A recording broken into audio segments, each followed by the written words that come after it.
Ladies and gentlemen, boys and girls, people of all cycling persuasions, welcome to the Bikes or Death podcast. My name is Patrick, and I am your host. In this episode, we are going to be talking about all things Arkansas bikepacking. I am fresh off a trip from doing a little preview ride of the Arkansaw High Country Race. Brannon Pack, that works for their tourism division there in Fayetteville, Arkansas, invited me out. And of course, I said yes. You know I love Arkansas, so that was not a hard decision for me to make. Basically, what they've asked me to do is come out, check out the route, check out the town, get a feel for it, and put out an episode. Today, we're going to be talking with Brannon Pack, who's the guy who orchestrated this whole thing, and Chuck Campbell, who is the guy who created the Arkansas High Country route, which is what the race is based on. And then in June, when the race kicks off, June 6th, I'm going to be back in Fayetteville, Arkansas. I'm going to be there at the start line and going to be interviewing a couple of the racers prior to and then after they get done with their race. I'm going to follow up with them and do a little bit of before and after action. We thought that would be neat. And the other neat thing that we're going to do is those episodes that I record before the event goes off, I'm going to release those at the very beginning of the race so listeners can listen to their story, get a feel for them, and then follow their dots as they make their way around the state of Arkansas. So we got some cool stuff going on. It was super cool that the city of Fayetteville saw some value in what I'm doing over here with my microphone and talking to you lovely people about bikes. So this episode, we're going to be talking about the race itself, what you can expect. And then we're also going to do a trip recap on the trip that we just took. We did 3 days, 150 miles, and about 15,000 feet of climbing. And it was a challenge for me. This old Texas boy without a lot of hills around here, he struggled, but we got it done. We had a great time. Couldn't thank the city of Fayetteville enough for bringing me out. I love how bought in this community is to bikepacking, that they reached out to Chuck Campbell and say, hey, we'd love to host the start-finish line of the Arkansas High Country Race for the next 2 years. And then after that, the idea being is that the start and end point will rotate to different cities along the route every other year, which I think is a really cool dynamic. Every year the race is going to be a little bit different, and I think that makes it fun. I like that they're thinking outside the box. The race itself is June 6th. It starts and ends there at Fayetteville, Arkansas. It's 1,035 miles and over 80,000 feet of climbing. It's tough, I think. I think you'll challenge yourself. If you choose to tackle this one, you will challenge yourself, but it's truly a beautiful setting, and I can't think of anywhere else I'd like to be on my bike for over 1,000 miles. So that race is going to kick off June 6th there in Fayetteville, and then registration goes online. The first 50 spots open up this Saturday, so that's February 15th at 8 a.m. Mark your calendars. It's only $100. So there's no real barriers. I mean, they made it easy to sign up. 50 people, come on, let's get you signed up and out there riding your bike. To find all the registration information, just go to their Facebook page. That's Arkansas High Country Race. They got a link to the registration there, all the information you need. And you can also find it in my show notes and on my website as well. So we're trying to make it easy for you.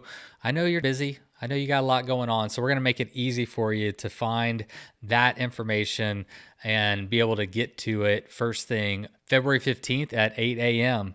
And one other note that I want to mention, if you sign up for the race and you would like to be a guest on the Bikes or Death podcast, just send me an email at bikes@bikesfordeath.com or just DM me on Instagram at bikesfordeath. Let me know if you'd be interested in being one of the 2 people that we select to interview prior to the race and then again follow up after the race with another interview. I'm not sure exactly how we're going to pick them. Maybe we'll just put the names in a hat. And I know we want to do one man and one woman. But other than that, we don't have criteria. But we'll take a look at everybody who signs up and pick someone. And then, other than that, I just look forward to hanging out with y'all before and after the race. I think it's going to be a great vibe. Like I said, the whole city is bought in to this event and making it awesome. It's not going to be like a lot of these ultra events where like you show up at the Mexico border and nobody's there. I have a feeling they're going to be partying there in Fayetteville. So, all right. Well, I hope you enjoy this episode. We're going to talk about the race and we're going to talk about our ride that we just did and some of our thoughts. And that's it. Let's get to it. You load up your bike, you ride away from home. You could be with your friends or you could be alone. You ride for a day or maybe more. You just love being in the great outdoors. Everything you need is strapped to your bars, including that new pillow you got from Santa Claus. And then you think, oh shit, to yourself. You left that super lightweight tent on the living room shelf. Bikes or death. Bikes or death.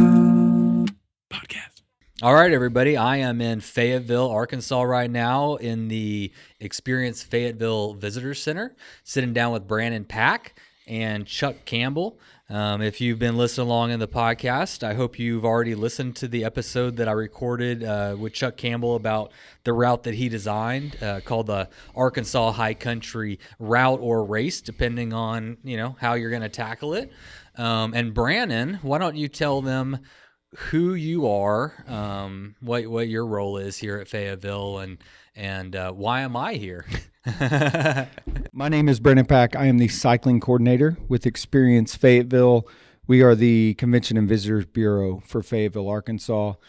Last year, August, I guess, I reached out to Mr. Campbell. We recognize, there's a lot of value in what he's doing, bringing this race to Arkansas, the effort that went into creating the Arkansaw High Country Route and the race that followed last year.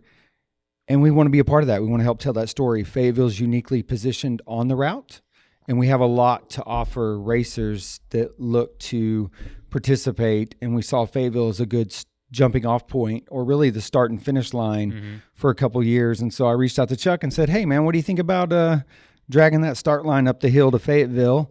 He liked the idea. We've explored a lot of different race formats over the years, and I've experienced races change from either the route will change every couple years, they'll diversify it in different ways.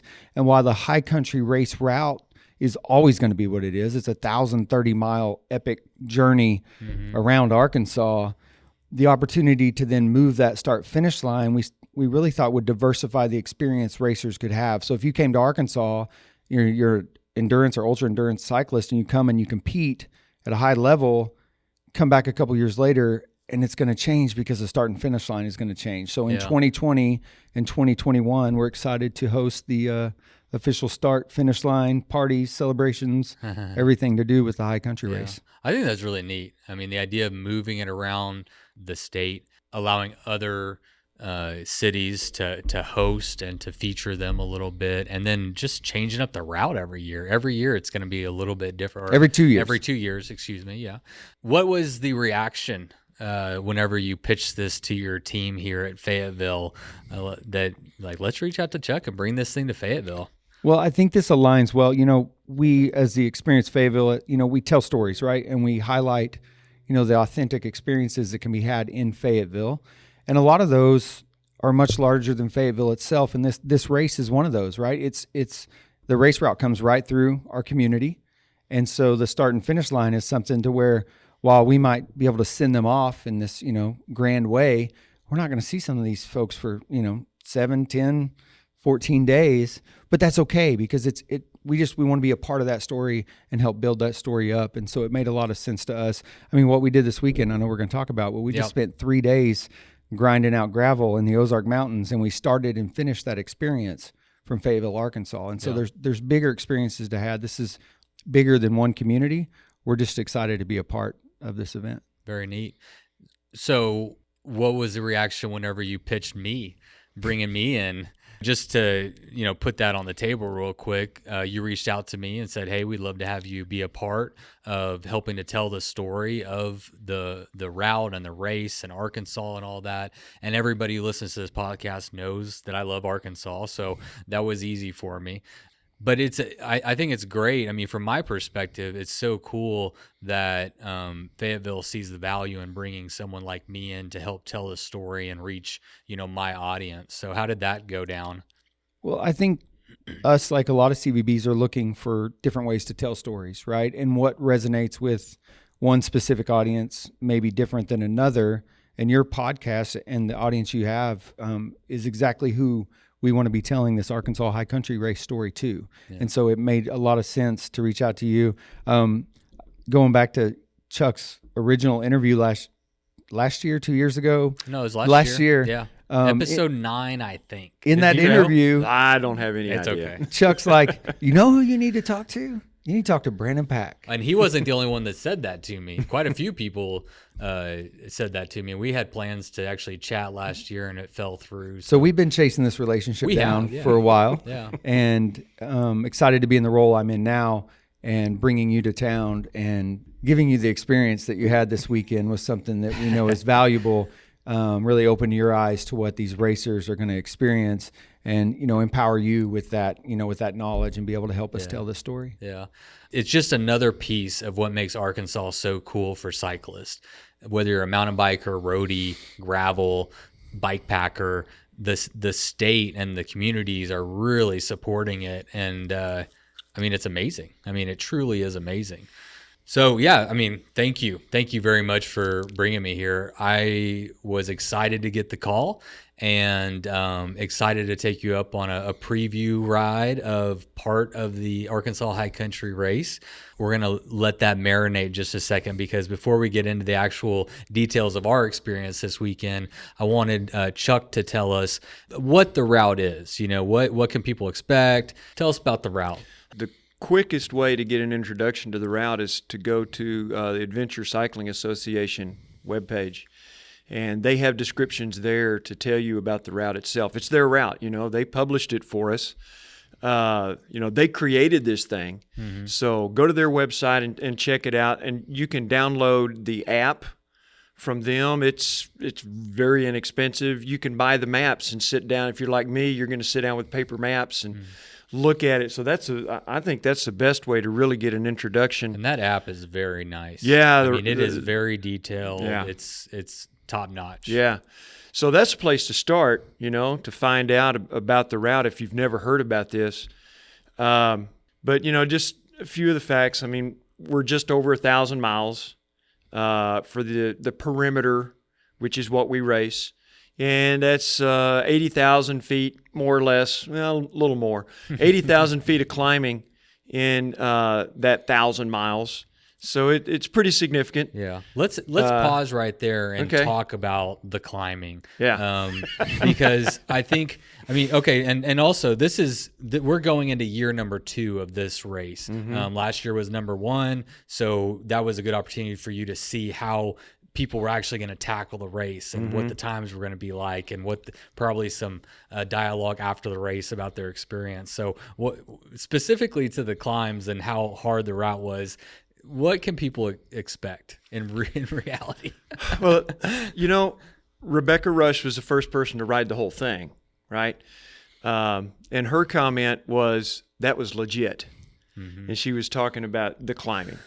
And then the Lechugas just rode this thing, what was it, November, I guess it was, when they came through and set the fastest known time at 5 days and some change. Well, I was watching their dot. When they came by my house, I went out to see them at the road. First thing Scotty said was, "This is hard." And then Scotty, since then, I don't remember if she said it or she posted it on one of her Facebook or Instagram posts, but basically said that the route is relentless, punchy climbs. Mm-hmm. So, we don't have 14,000 foot to climb. The highest we go is 2,700 foot. But there's very little that's just flat. You're either going up or you're descending and getting ready to start the next climb. Yeah. I describe it as like an interval workout. So you get your very rest hard going down, but you have to stand up out of the saddle on the downhill, so you don't really rest your legs very much, and then you roll right into the next climb, and you better get your gears right and take off. So there's a lot of climbing, and it's punchy and steep. A lot of it very steep. Yeah, the grade it hurt me this weekend. So geographically, though, Chuck, tell us, like, just describe a little bit about like what it is that's so punchy between like the Ozarks and the Ouachitas, and like what racers can expect in those mountain ranges, how they differ, but then really what makes them so unique. Well, since we're starting in Fayetteville, when you leave Fayetteville, you're here where the hills are not nearly as high as the center of the Boston Mountains, but still, these cherty, flinty limestone hills, they're steep and short. Then, when you go into the Boston Mountains proper, like we did at Hazel Valley, you can expect this extended thing that just, keeps going up. And in the Ozarks, we jump up on the top of the Boston Mountains and then drop down off of them a number of times. As we're following the Buffalo River along, we're up, then we're down, then we're up, then we're down. So in that area, you're going to see lots of big climbs. Then you get to the Ouachitas. If you're traveling east-west in the Ouachitas, you're probably either on a ridge top or you're running in a valley, because that's the way that the Ouachitas are structured. But if you turn north or south, when you turn north or south, you're about to just go straight up some monster ridge, and then straight down the other side of it. Yeah. So, and lots of steep climbs. One thing that I really like about the route is that you intentionally designed it to highlight the natural beauty of the state. And maybe you want to talk about how you did that and why. When I was putting the route together, we didn't start with the only route that we started with. Michael Dicken and I were having conversations about where it ought to go, and Michael then ended up winning our first race, which is really cool. But we were talking about, where should it go? The only route that came to our mind was Forest Road 1003, which is what we were riding this weekend up there around White Rock Mountain. Okay. So we said, it's got to go on 1003. And then we just started making a list of cool places. So once we had the list of cool places, it was just a matter of lacing together the best routes to get to all of those cool places. And it just happens to be over lots of steep terrain. You don't mind that at all, do you? I really like climbing. And I'm not fast, but I just like climbing. Yeah. And I don't know why. Maybe I'm stupid, but I really do like climbing, and so I like this route. It's wonderful having you on the ride, because the whole time we're riding, Chuck is a wealth of information about anything natural about the natural state of Arkansas, from the plants to the rocks to where the mountains are to the rivers. Hopefully this podcast will serve some of that purpose, so they can really appreciate the fact that you put a lot of time and energy into really highlighting the beauty of Arkansas. And the history. There's just it's just a cool place. Yeah. I really, really love Arkansas. I was in Houston on business a couple of weeks ago, and a kid down there that I was talking to, is talking about everything he does in Houston. Go, well, why would you want to live in Arkansas? And for somebody that's like that, it's really hard to explain to them, because they don't see getting out into the woods and torturing yourself on a bicycle climb but all of the stuff we saw this weekend, that's why I want to live in Arkansas. Yeah. And that's really why I wanted to put this route together, is for folks to come and see it. Even above and beyond the natural beauty of the state, I really enjoyed seeing rural America. I love to get off the highway and go and see how people are living. And we got an opportunity to run in just some great characters, nice people. Everybody's saying howdy. Well, actually, I said howdy because I'm from Texas, but everybody up here, they say nice pleasantries and wish you well and everything. But cool houses, beautiful farms, just the most idyllic settings. And I really enjoy seeing that part of the world. Another neat thing about the race is the selfies. Let's talk about that a little bit, because you've done a lot of things with this race by switching the start lines to you can ride it counterclockwise or clockwise. You get to pick. There's a lot of really neat things about the race that I think adds to the dynamic of it. I've been a dot watcher. I watched Marty Johnson riding the Tour Divide because I met Marty at the Tour Divide. So I watch his dot every year when he's done it. Watch Hal Russell's dot. Yeah.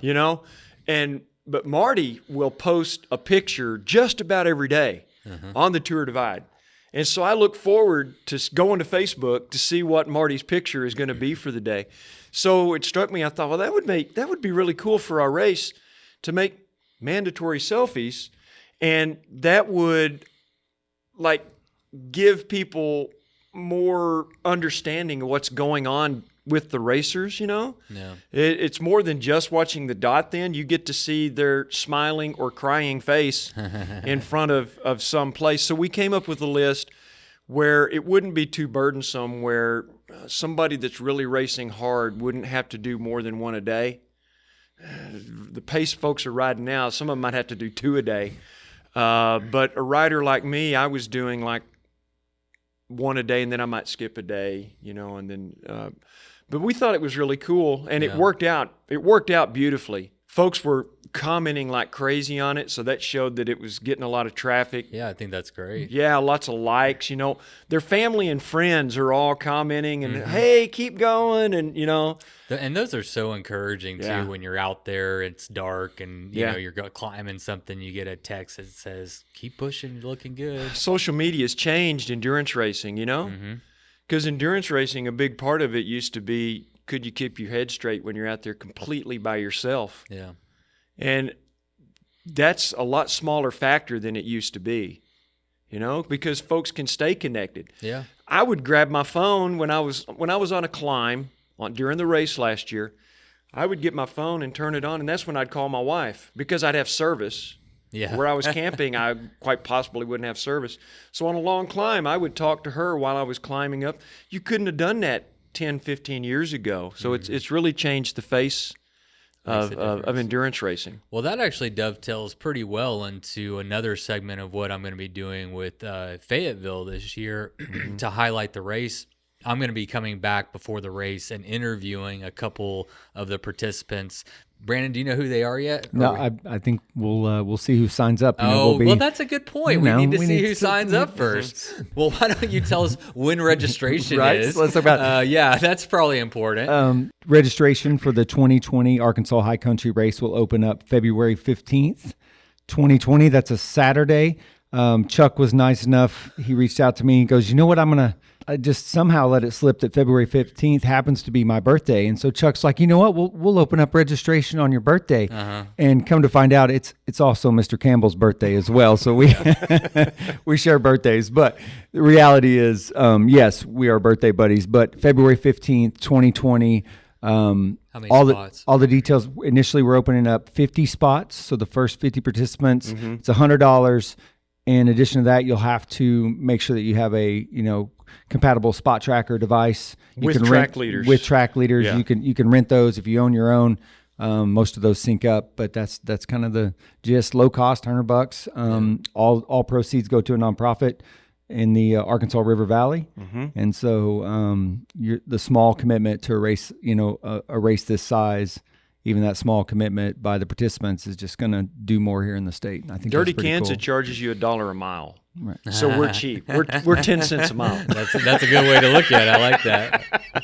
I like that. So yeah, I mean that to highlight on helping to get people engaged who are dot watching, one idea that we came up with was to have me come up here a couple of days before the race. I'm going to sit down with a couple of the participants and release those episodes when the race is starting. We'll see how the timeline works out, but we're going to release them at the very beginning of the race, right? Isn't that the plan, Brandon? We'll do one on the day they roll out and then one on the next one, something like that. But the idea being is let's engage the dot watchers with some cool content. Like, let's hear the stories about these racers, and then when it's done, I'm going to circle back around with them and talk to them about their experience. So I think it's a great idea. I think we're geniuses. I mean, we're breaking new ground here, right? We and are. this is what, your format and podcast, they open up these new opportunities. Everybody's looking for new problems. You're just a new problem for us, Patrick, but it's fantastic. We're excited about it. But seriously, this is something we're excited about here in Fayetteville, to have you in town to help us tell this story.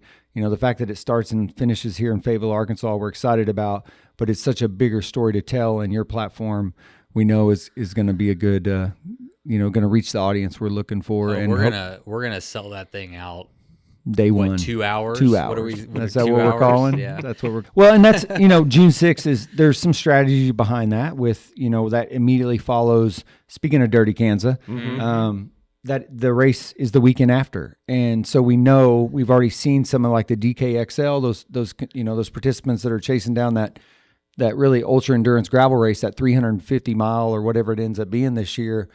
That's the kind of racer that we're looking to attract. And so by aligning it with schedules, being smart with our schedule selection, knowing what else is on the calendar here in, what is the central United States, Arkansas, man, there's a lot of people probably couldn't tell you where it was on a map, one, but the reality is it's uniquely positioned in really it's the central part of the U.S. Fayetteville, we have a national airport here with direct flights from 19 different places in the country. It's real easy to get here. We're a day's drive from 15 major markets. And so if people are seriously considering doing this race, Fayetteville's uniquely positioned to get here with ease. And the way we're structuring this start-finish line is it's going to start right here in our historic downtown square, which you've seen. You got where we started from. We got to circle around. Where we we're rolled sitting out right now. We rolled out on the race route. We followed that out of town on Friday. But then the host hotel, the Graduate, is right here on this same block. And where we're going to throw this, the pre-race meeting and the festivities and do some, fun and encouraging things the evening before the race, that too happens on the square at our town center. And so it's kind of like a one-stop shop. If you're wanting to compete, all you need to do is get to Fayetteville, because we're going to take care of you once you get here. Nice. And that hotel looks pretty legit. I didn't get to go inside, but older hotel that they came in and remodeled, right? Yep. Yeah. That's a model. If you're not familiar with the Graduates, it's the Graduate Fayetteville. Really cool brand, doing some really cool things with some hotels, updating them, and they're targeting communities that are college communities. So Fayetteville specifically is home to the University of Arkansas, so we're a college town. The campus is right here, and their model is to tie into that campus life, and it's working. It's brilliant. It's a beautiful place. Well, cool. And we're going to have parking. Yeah. Where? Right here. So the city's going to provide, so if you're coming by car, we'll have parking for all the participants, secure nice. parking while you're participating in the race. Yeah, so we're going to make this. this. Worry about your car. That's a big deal. We're going to take the nose away. It's a red carpet bike packing That's event. right. There you go. We're going to roll it out. That's cool, man. They're gonna appreciate that, especially when they get back. Well, it's a big deal. I think that's the idea. We have an opportunity in Fayetteville to show other communities really what can be done with these type of events. And so I'm excited to see what we can do with it, partnering with Chuck and the event to see just how cool we can make this, and make sure that racer experience is what it needs to be, so that they want to tell their friends and they want to come back and they want to compete again here in Arkansas. Yeah. Very good. Is there anything we didn't touch on about the race before we talk about our 3-day experience? I want to make sure that for the $100, it's not much, but I was a dirt bagger for a long time. What the heck? I'm still a dirt bagger, all right? But I'm thinking about honest to goodness 20, 30-year-old dirt baggers that want to do this thing and they don't have $100, and all they got to do is contact me. I've already got one guy who's promised, said, yeah, I'll provide a scholarship. So I don't want to exclude those folks where $100 is a problem. I want them to holler at us and let us get them a scholarship. Yeah. You know, if the $100 is a obstacle. Y'all are good people around here, I'm telling you. If there's a barrier for this race, we're gonna break it. We're gonna try and break it down. I mean, that's awesome. I do want to say this too. Yeah. Go to Facebook and find the Arkansaw High Country Race, and it's spelled Arkansaw SAW, the old spelling for Arkansas. And on Instagram, it's at AR High Country Race. Yeah. So go check it out on Instagram. Go to the Facebook page. That's where we're going to be putting a lot of stuff up. We'll have a link there to the registration on the club website. That's where the registration will be, on the River Valley chapter of the Ozark Off-Road Cyclists. You see why you don't want to type that in. Go to the Facebook page, and we'll have a link where you can go directly to the registration page. Awesome. So, Patrick, we have you here. Yeah. We brought you into town as an opportunity. Really, we wanted to sit down with you and have this conversation about the race. But to tell that story, we thought maybe it might be best that we get on our bikes first. Yeah. So we just wrapped up we just billed as a preview. We spent 3 days riding 150 miles in the Ozark Mountains, pushing 14,000 feet of climbing in that. We did it over a period of 3 days. Yeah. And I don't know, Patrick, why don't you tell us a little bit about your experience and what that looked like? We started right from downtown Fayetteville, like we said. We rolled out on what will be the official race route on our greenway. Just nice, easy, relaxing roll out of town. Just chill. It was beautiful. It was a little cold. We did see 3 seasons in a weekend. Expect that if you're coming to participate in this event. We left Friday. It was winter. It was in the mid 40s with wind chill in the 30s. Come Saturday, it was in the mid 50s, maybe something closer to fall. And today we were pushing 70 degrees, and we did that in a single weekend. And so one thing that racers need to consider is just the weather around here tends to be pretty diverse itself, as is the topography and the scenery. So is the weather. The mountains actually do some weird things to the weather. They can push stuff around. They can send stuff through. And so really, you do really need to be prepared for some pretty big temperature shifts, even in a week's time in June. Yeah. I mean, that's the reality of what we have here in Arkansas. You want to, like a lot of other states, but us specifically, if you don't like the weather, just hang out for a minute. And we saw that this weekend. Oh, we sure did. Yeah, started off sloggy on Friday. Never got above about 42 degrees, I don't think, and overcast. And great day, though, on a bike. It didn't rain. Right. That's where I was happy. And the roads weren't too soggy. No, they were fun. I was having a good time on those. I felt like I was back home. Yeah, so my perspective on it, number one, I have been very eager to take a trip like this in Arkansas. And so just to be able to come and do this was really a dream come true, honestly. This is a state that's near and dear to my heart personally, and I haven't had the opportunity yet to come up and ride it until y'all gave me an invite. So my excitement level going in was very high. Yeah. I didn't know exactly what to expect. I mean, I've talked to Chuck before. I've seen the elevation profile, but coming from Texas, I told you guys, we have a race in College Station, Texas called the Grand Gravel 500. And, 500 miles of gravel roads all through East Texas.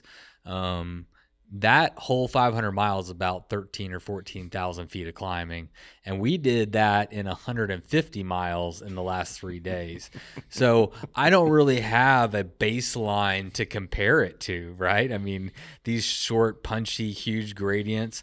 So the one thing that I will say is if you're like me, and even if you're not like me, I'll tell you what, bring your gears. Bring all of your gears. There was a guy on the ride who had a 2446, a 24 tooth 46. Okay. That's real. Yeah. I mean, I've never seen that combination before, but covering all the bases. All of them. Yep. All of them. I was making a joke earlier that if I ever raced it or rode the whole route, I would just run it single speed. I'd do probably a 28 up front with a 46 on back, single speed, and all you need to do is get up the hill, and then you're not going to be pedaling on the way down because it's just as steep going down. I was hurting. We're actually an hour and a half off of. We just finished this an hour and a half ago. We went downtown Fayetteville, had some pizzas and some beer. Where was that spot? We were at West Mountain. West Mountain great Brewery. pizza. Yeah. So yeah, we are just fresh off of it. Maybe a little bit fried, especially me. But my experience was excellent. I mean, there is no shortage. The gravel roads here are more like dirt roads, nice and smooth. There's a little bit of rock in there in the places I saw. And Chuck, I know that there's some areas that get really nasty. So I know that wasn't fully representative of all the different surface types. And those roads that we were on, when they run the road graders in late spring, some of those get really, really gnarly. Yeah. So yeah, it was great this weekend. It was real good. Yeah. Those roads were butter for the most part. And then there is an insane number of streams and rivers and water coming out of the sides of mountains, making these little waterfalls. I mean, everywhere you look. And it's beautiful. Just absolutely It's beautiful. The geology, there's lots of great geology to look at. Brannon mentioned to me the end of day 2, right, is when we'd see rocks the size of houses. Mm-hmm. Boulders, I guess, would be more appropriate. Mm-hmm. And he was not lying. They are big and impressive. There was another one, the bee rock. Yeah. That looks like a beehive. Very cool. It makes you see why Arkansas is becoming a rock climbers destination too, with places like Horseshoe Canyon. Okay. And, we got some great stone here. Bouldering then? Yeah, bouldering and sport climbing and traditional climbing too. Yeah. That experience you just had, the experience we just had, there was 7 of us, avid cyclists, right? We were all out and about, but it was taxing. I mean, that was all any of us really were looking for. I don't know that we weren't looking for much more. And I was talking to Chuck about this, like, to put that in perspective, we were doing 50 miles a day, pushing 5, sometimes 6,000 feet of climbing a day. And we were gassed when we hit camp each night. I mean, we were done. And so to put that into perspective to athletes and the caliber of athlete that accomplishes completing this route in, what is 5 or 6 days is just, it's insane. It's insane to wrap your head about that around while that. I was riding, and it's mind boggling. I had a question for you, Chuck. I was curious. You have done most of the Tour Divide. Mm-hmm. In terms of difficulty, can you put it in perspective? Because I know that's a route that people are really familiar with, so I thought that might be a good way to. You're opening up folks who are going to want to argue one way or the other, but well, I don't want to do that. I just want to hear your experience. My experience on the tour and my experience in completing the race last year in Arkansaw High Country is the difficulties right there the same. The climbs are different. So, out west, the climbs are longer, but generally there are not nearly as many really steep climbs. There are very few really steep climbs on the Tour Divide, at least in the northern section that I completed. I know it gets real gnarly down in New Mexico. Mm-hmm. So in Arkansas High Country, we have fewer climbs that are long, that just keep going. And in fact, Mount Magazine is one of those that might compare with some of the stuff out west. Folks talk around here about it being the toughest climb. Scotty said Mount Magazine was an easy climb compared to the others because it was paved. Oh. Yeah. So my experience is difficulty level right about the same, Different type of terrain. Yeah, and it also depends on how hard you attack it, But still, I think that they're comparable. Anybody who comes to this route and completes it, I think is ready to go out and do the Tour Divide. What was the completion percentage for the first year? Do you know what percentage of the racers completed? 50%. We had 20 start and we had 10 finish. Yeah. It's a booger. Yeah. It is a booger. It's the difference of getting punched in the face or the gut. That's what we're talking about here, right? This route's going to punch you nonetheless. And I think we saw that on this 3-day trip. And so just, to talk a little bit more about that, we rolled out chilly morning on Friday and we went right to breakfast, right? Shout out Farmer's Table. That was the way to start a trip, right here in Fayetteville. Just fill up on all the calories you need. There's no shortage of I just packed a burrito to go. Some really amazing culinary options. And then we just headed out, man. And we headed towards White Rock, which is in the Ozark National Forest. So a lot of this route that he's designed utilizes our public lands, right? And so Arkansas is home to around 2.3 million acres of national forest. Yeah. It's a top 10 state. We're 9th in the country for the miles of gravel roads we have. There's a lot of these secrets about Arkansas that's not out yet. Not a secret anymore. And so there's no shortage of gravel grinding options. There's no shortage of just these consistent climbing. If that's what you're looking for, iconic views, diverse topography. It's always changing. Yeah. And we made our way up to White Rock and we stayed in this, going back to like some of the kind of the historical stuff here in the States. And once you get off those interstates, man, and you go and you start exploring Arkansas, you come into stuff like we stayed in a cabin that was built by the CCC. 1930 something. Yeah, we're pushing 100 years, and the thing was still holding up. It was this great place to spend the night, really accommodating. That wood stove was awesome. Oh, it was nice. Wood burning stove, running and that water. sunset view they got in the morning is pretty nice too. Yeah. Right out the back porch. Right out the back porch. Too cold for me to want to go out and look at it proper, but I looked through the window. Pretty iconic view. Chuck's an animal, man. This guy gets up at 5 and he's out wandering the woods hunting muskrats. We don't know what he's doing.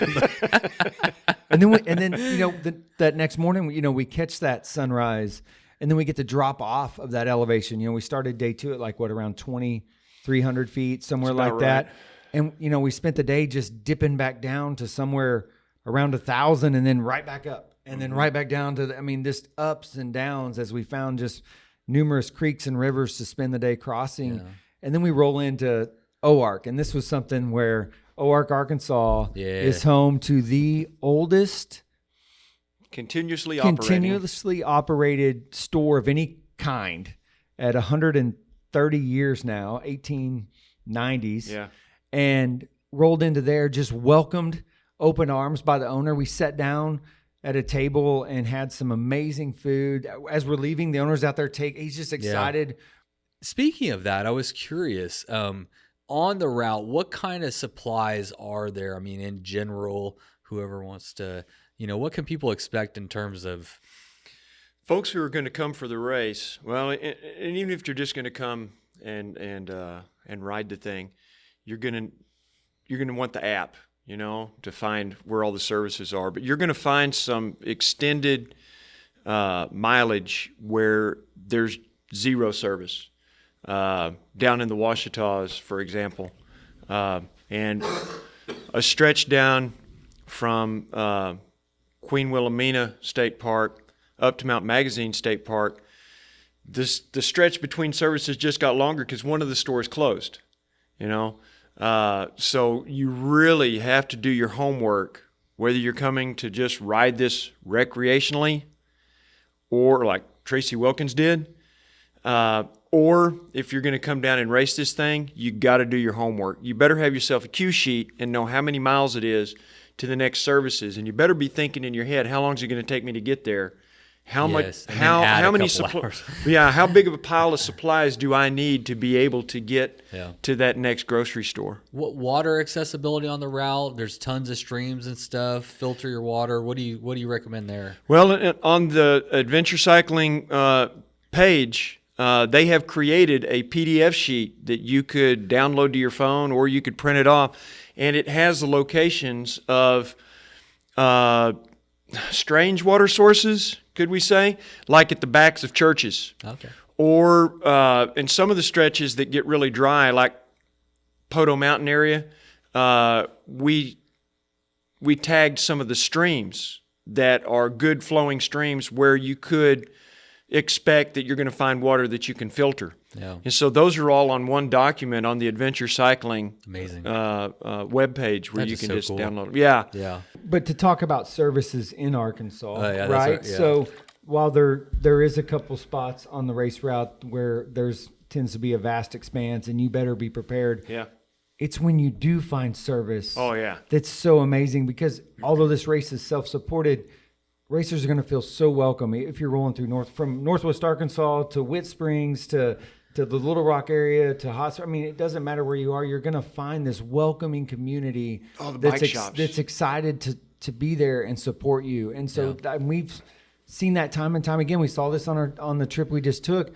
I've traveled a bike pack across the state, and every day was just this organic, like unplanned, just support that was just there from people opening up their hearts and homes to just what you're doing and supporting what you do. And I think that's what the racers are really going to find when they come and they embark on this journey, 1,000 miles. There's going to be no shortage of these really amazing stories they're going to have, and a lot of it is going to be about the community support they found here in Arkansas. And I don't think that's new, right? The route just happens to take you through communities that have been supporting that people that way for a very long time. That's what Arkansas is, man. We're friendly. This is the natural state. There's no shortage of natural resources. Chuck's done a great job of highlighting those with the high country route. Racers coming to Fayetteville, like you said, we're going to roll out the red carpet for them. They're going to feel welcome. We're going to make it hyper accessible for them to compete in this event.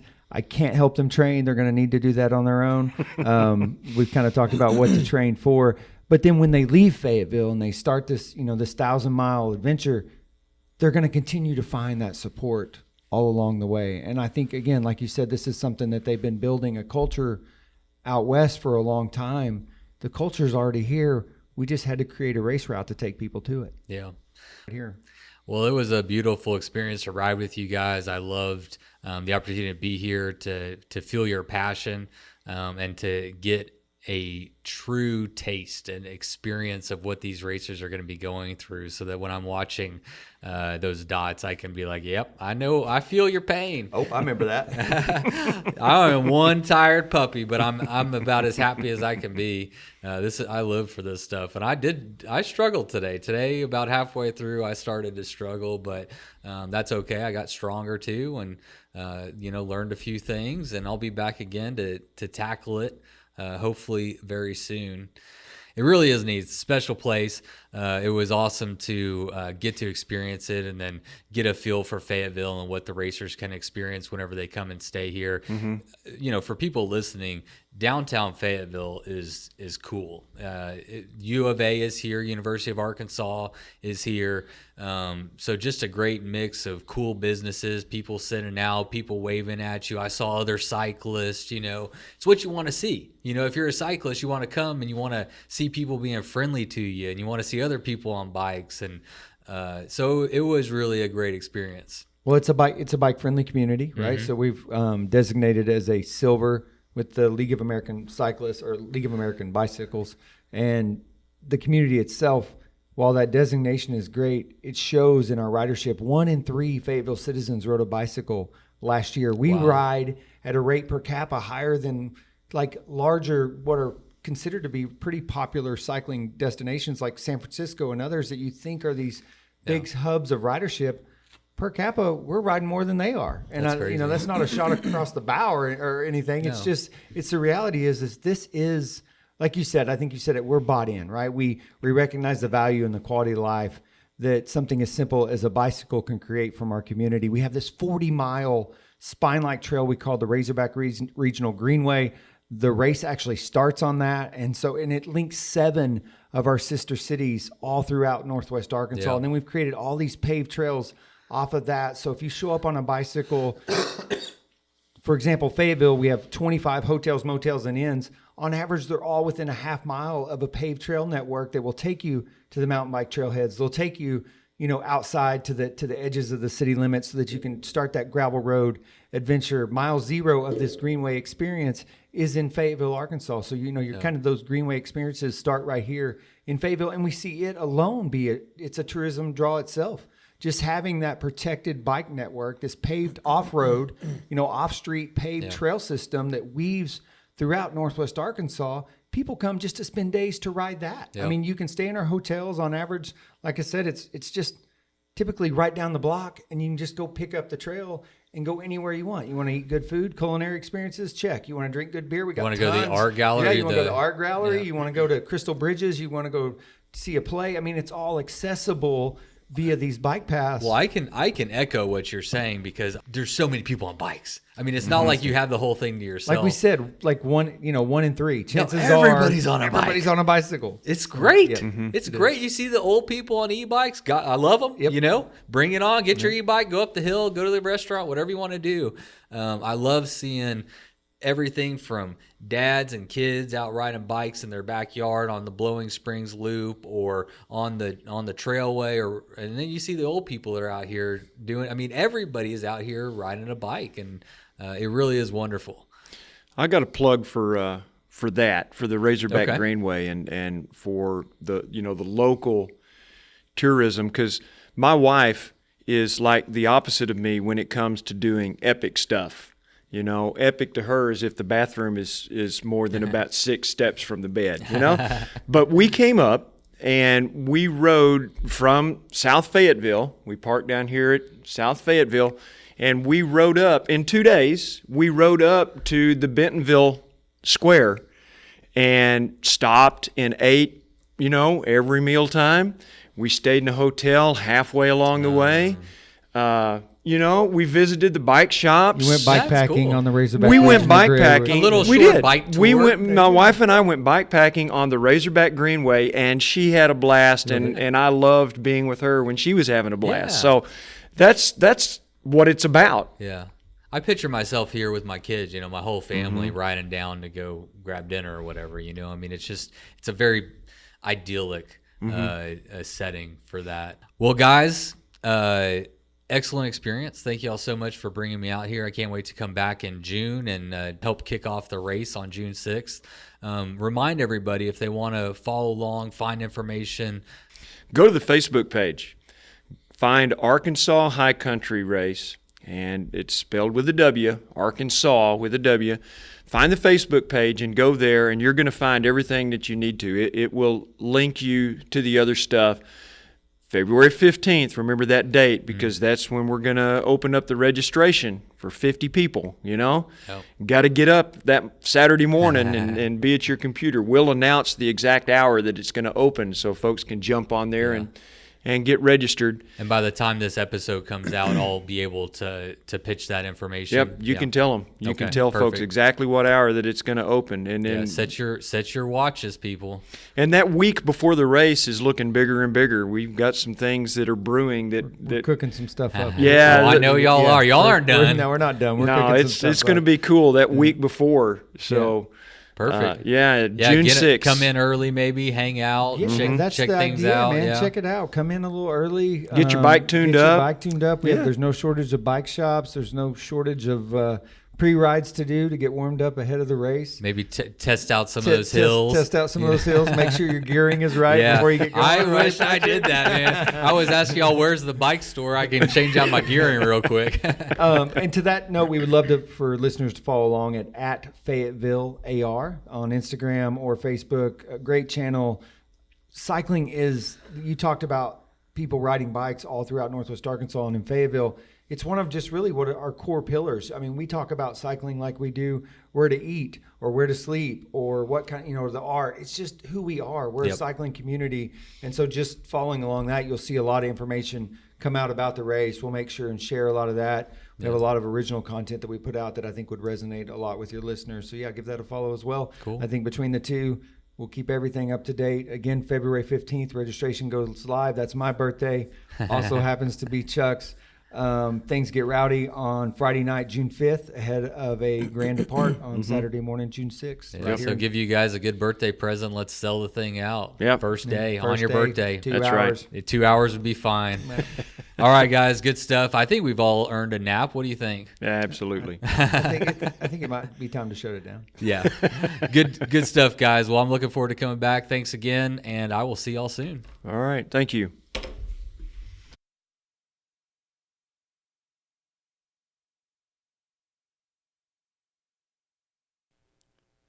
All right, everybody, thank you so much for tuning in. I hope you are as excited about this race as I am.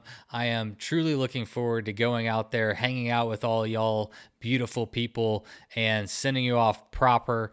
I know that one thing that I'm sure we're going to do is, Brandon and I, we were not going to be able to race it this year, but we're definitely going to ride out with the starters, and I don't know how far we'll ride. Take some pictures, chat it up with you, find folks a little bit, and so if that sounds like fun to you, don't forget to register. That's February 15th at 8 a.m. Central Time.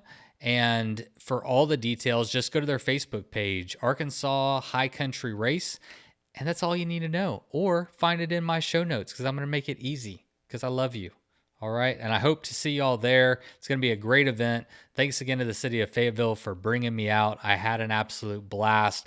And if you want my advice on how to train for the Arkansaw High Country Race, I'd say go ride your damn bike.